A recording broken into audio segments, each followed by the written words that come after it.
নমস্কার, জয় মাতারা। আমি অ্যাস্ট্রো হিমাংশু ভাগ্যের দুয়ার থেকে আপনাদেরকে জানাই আন্তরিক শুভেচ্ছা, ভালোবাসা। আজ আমি যে প্রেডিকশানটি করতে চলেছি, জাতকেরা হলে ডান হাতটিকে দেখুন এবং জাতিকারা হলে বাঁ হাতটিকে দেখুন। দেখুন, যদি কোনো জাতক জাতিকাদের হাতের চন্দ্রের স্থানটি যদি ডাবা হয়, হ্যাঁ, একটু ব্ল্যাক স্পট থাকে, তার পাশাপাশি জাল চিহ্নও থাকতে পারে, ক্রস সাইনও থাকতে পারে, আপনারা দুটো চিহ্ন দেখবেন। ঠিক আছে? আপনাদের প্রথম জিনিসটি দেখতে হবে যে চন্দ্রের স্থানটি বসা আছে কিনা, একটু চাপা আছে কিনা, তার পাশাপাশি এই দুটো চিহ্নের মধ্যে যে কোনো একটা চিহ্ন আছে কিনা।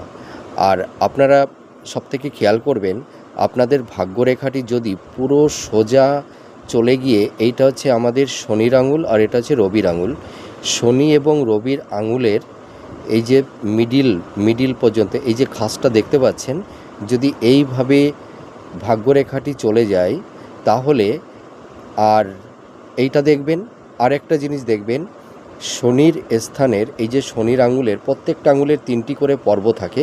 তাই এটা প্রথম পর্ব, দ্বিতীয় পর্ব, এটা তৃতীয় পর্ব। এই তৃতীয় পর্বের এই জায়গাটি যদি কোনো তিল চিহ্ন থেকে থাকে, অথবা এই স্থানটায় যদি তিল চিহ্ন থেকে থাকে, তাহলেও কিন্তু এই প্রেডিকশানটি মিলবে। আর যদি তিল নাও থাকে তাহলেও এই প্রেডিকশানটি আপনাদের সঙ্গে মিলবে। যদি কোনো জাতক জাতিকাদের হাতে এই ধরনের ভাগ্যরেখা রবি এবং শনির আঙুলের এই যে মিডিলের যে ফাঁকা অংশ যদি এই সোজাসুজি চলে যায়, আর চন্দ্রের স্থানে জাল চিহ্ন অথবা ক্রস সাইন এই ধরনের চিহ্ন যদি থেকে থাকে, তাহলে এই সব জাতক জাতিকারা ঋণগ্রস্ত হয়ে গেলে সেই ঋণ পরিশোধ করতে এদের ভীষণ বেগ পেতে হয়, ভীষণ কষ্টসাধ্য ব্যাপার হয়ে দাঁড়ায়। এরা সহজে সেই ঋণটি পরিশোধ করে উঠতে পারে না এবং এরা অনেক সময় ঋণগ্রস্ত হয়ে যায়। আপনারা মিলে দেখুন এই প্রেডিকশানটি কতটা ম্যাচ করছে। নমস্কার, জয় মাতারা।